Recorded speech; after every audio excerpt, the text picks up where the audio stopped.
Hi everyone. This video will show you how to find information to help you answer question number 8 on your NRES 151 Library Exercise Practice Form. Alright, let's work on question number 8.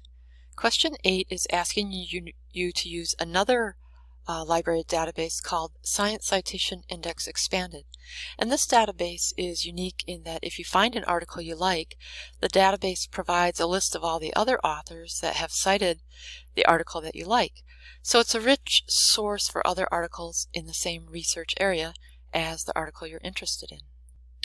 Alright, let's take a look at question number 8. It asks you to use Science Citation Index Expanded to find an article written by somebody named Rundstrom, published in the Journal of Applied Ichthyology in 2002 on lake sturgeon. And for part A, you have to cite the article according to the ecology style citation format. And for part B, you have to tell how many times this article has been cited by others, specifically in the Web of Science. And I'll show you how you can get that information. So let's go to the library's homepage at www.uwsp.edu/library and look for the Find Databases link. It's a hyperlink under the Search at UW box. And remember, when we're using a subject-specific database, we expect to find much more precise results looking for a scholarly article than we would using Search at UW. So just like in question 7, by clicking on that Find Databases link, it takes us to a listing of over 280 databases that the UWSP library subscribes to.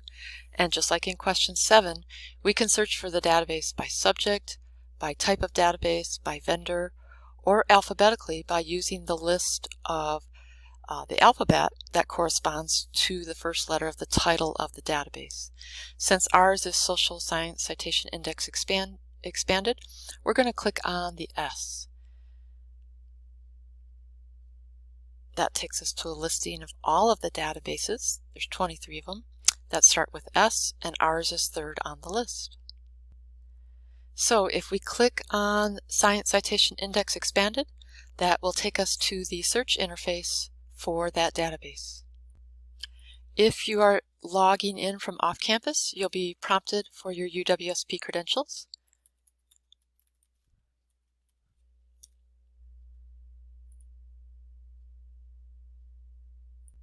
And here's our search interface. You can see we've got a standard box for searching.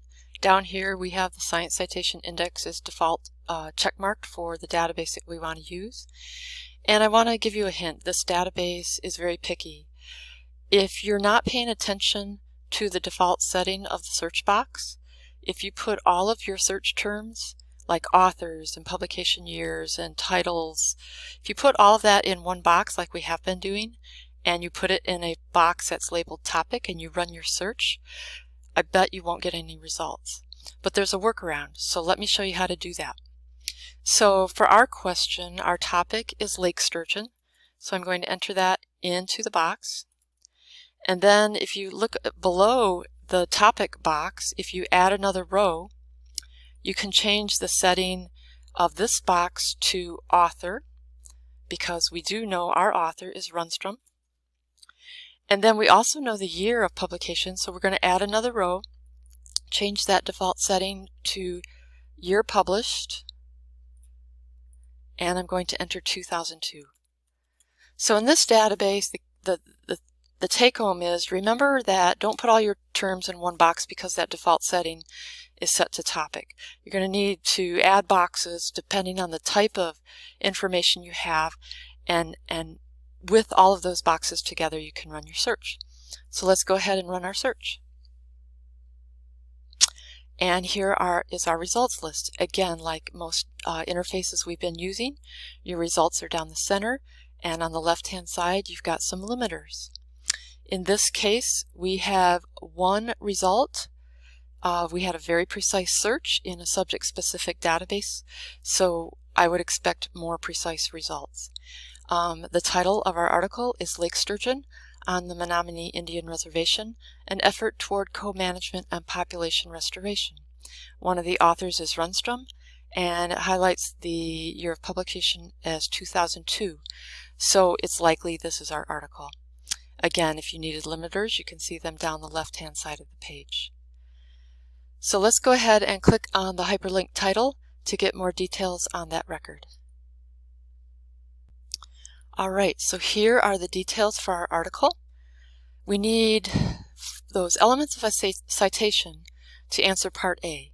So we need the we need the article title, which is here. Notice we have a scientific name, so you are going to have to italicize that for ecology style. Here's all of our author information, and remember, in ecology style you have to enter all of the authors. Here is our journal title that the article is found in, Journal of Applied Ichthyology. It's volume 18, and here's our page range. All right, and lastly, here is our publication date of 2002. So those are all the elements we need to answer Part A for the citation.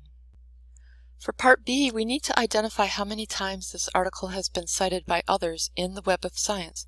And that's over here right on the right-hand side of the screen, and it's 18 times. So this article on lake sturgeon has been cited by 18 others in their research.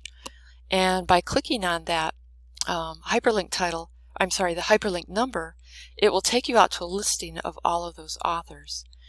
For your purposes for the assignment today, you just want to identify how many times it's been cited by others.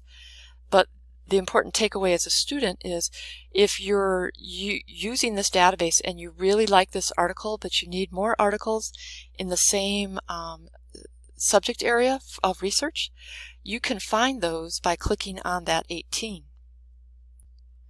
So by clicking on that hyperlinked 18, I've now discovered 18 more articles that are in the same research area as the original article that I was looking at for lake sturgeon.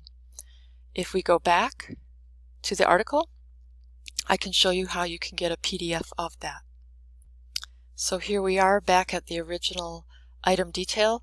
Up here in the upper left corner where it says find this item from UWSP, if you click on that, it should take you out to the Search at UW interface, which will provide you a hyperlink to the article. And here we are at the listing in Search at UW for that article, and you can click on Download PDF, and it will download that PDF article for you. So with that, this video has shown you how to look for an article in a library database.